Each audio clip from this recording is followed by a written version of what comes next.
So I vlog about the internet. Get over it. I'm not really making this video for the people who are going to watch it, to be honest. Because most of the people who are going to watch this video know me from the internet. And if you know me from the internet, then you probably know other people from the internet. And if you know people from the internet, then you know how internet people are. So this video isn't for you. No, this video is for the people who don't understand. The people who don't get why we stay up late on Skype talking to people we've never hugged. The people who don't understand how some of our closest friends can be on the other side of the world. The people who don't understand how we can consider these people friends at all. People who don't understand, listen up. The first thing you have to understand about internet people is that many of them have turned to the internet for companionship because they are inherently lonely.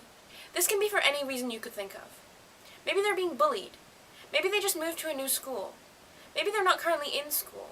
Maybe they're struggling with a long-term illness. Maybe they just moved to a whole new country. Maybe they're just feeling alone. Whatever the reason, they're not getting the social interaction they need from the 3D world. And sure, they're probably introverted enough to not need a whole lot of social interaction anyway. But we all need something. And a certain type of person will find this elsewhere. The second thing to understand is that they probably didn't go looking for internet friends. They just kind of happened. Until you make friendships over the internet, you don't understand how they could possibly arise. But once you start spending a significant amount of time online in the right places, you find yourself interacting with others. It could be intimidating at first, but very quickly it becomes very normal. You get to know them. Maybe you chat to them on Skype. Maybe you add them on Facebook. You hang out and share stories and laugh. And pretty soon you're friends. The friendship is quick and intense because of how much of it needs to be expressed in words. You share thoughts and feelings rather than experiences. Maybe you learn to connect with people in a way that you haven't before. Maybe you feel less alone. Quickly you discover that internet people are some of the most reliable friends that you will ever meet. Knowing that there are other people in other parts of the world who are rooting for you is like having a magical talisman that nobody else knows about. For the most part, they are invariably kind and caring, ready to get behind you to help out in any way that they can. Even if, as is often the case, they can't at all, due to the pesky little matter of geography. But having that support network can be an invaluable thing. And maybe it's just the nerd-fighting community that I've become a part of, but in my experience, internet people are some of the most open people ever. On the internet, we go into meeting people with the expectation that we will like them.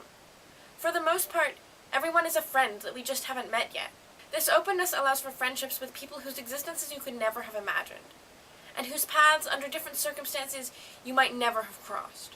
We say we want to promote diversity, and I can't think of a better way to meet people from all walks of life. Finally, know this. People on the internet are real. They're not creepy 60-year-old men sitting in their basements. They are people, young and old, with hopes and dreams, fears and insecurities. Back in the 90s, when the internet was just learning what it could become, everyone was afraid. People on the internet could be anyone, and they probably were. These days, the internet is nothing more than an extension of our everyday lives, and you only have to look at our reliance on smartphones and Wikipedia to know that this is true. So please consider this, next time you tell me that the friendship I have isn't real. Next time you ask me how I can know that the person I'm Skyping is who they say they are. I've shared things with these people that I may not have shared with you. Our friendship transcends time zones, so don't tell me that it's not legitimate. And okay, I'm not the authority on this. I haven't spent time researching it, and I'm not a sociologist. But I've spent my fair share of time on the internet. I've made some of my best friends there. I've lived it. And these are some of the conclusions that I've reached. And I wanted to share them with you.